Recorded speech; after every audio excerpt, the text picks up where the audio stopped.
তাই কোনো কিছু দিয়ে কসম করার মানে কি?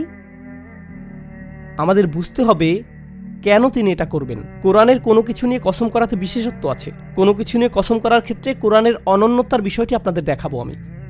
কারণ আপনিও তো কসম করি, আয় হায় আল্লাহর কসম আমি তোকে, তাই না?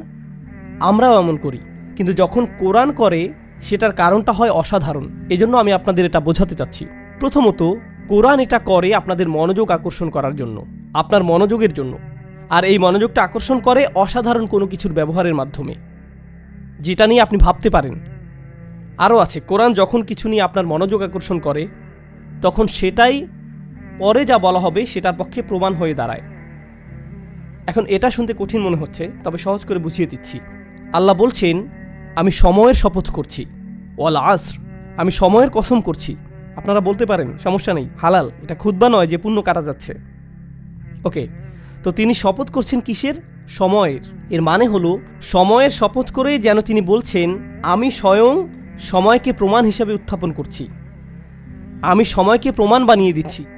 কিসের প্রমাণ? ইন্নাল ইনসানা লাফি খুসর, যে নিঃসন্দেহে মানুষ ক্ষতির মধ্যে আছে। মানুষ যে ক্ষতির মধ্যে আছে তার সবচাইতে বড় প্রমাণই হলো সময়। দেখলেন? তাহলে পরবর্তী যেই বক্তব্য আসছে সেটাই শপথ হিসেবে প্রমাণ হলো।